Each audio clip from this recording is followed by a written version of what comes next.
अभी आप सुन रहे हैं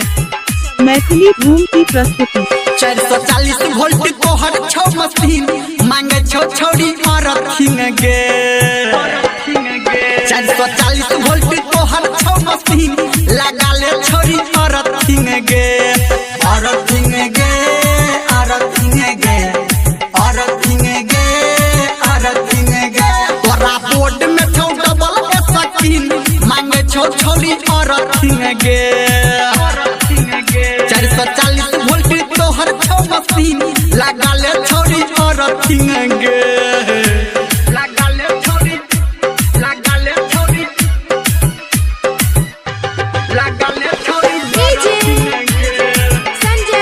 अभी आप सुन रहे हैं मैथिली धूम की प्रस्तुति। गे तोरा हापोल में खूबे करंट छो काढ़ा उजर ऊपर से पेंट छो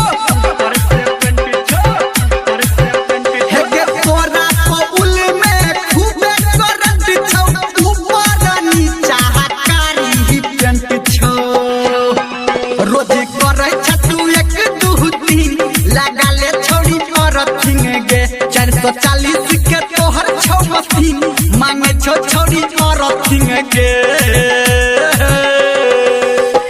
लगा ले छोड़ी लगा ले छोड़ी लगा ले छोड़ी संजय सम्राट। अभी आप सुन रहे हैं कावड़िया म्यूजिक। के पापड़ के तोरा रखतो बाइन के हिट में रखतो के बॉडी के छन के पापड़ के तोरा के रखतो बाइन के हिट में रखतो के बॉडी के छन के तू रहा के सब दिन हसीन लगा ले छोड़ी औरत गे 440 के तोहर छौ मशीन मांगे छौ छोड़ी औरत गे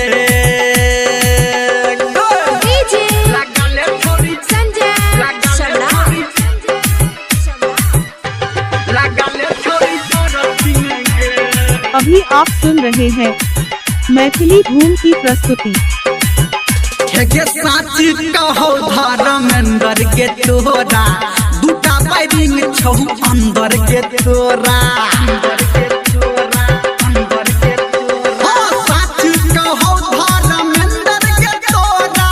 दूटा बैरिंग छौ अंदर के तोरा संजय गौतम से लगे छोड़ी पीन लगा ले छोड़ी औरत गे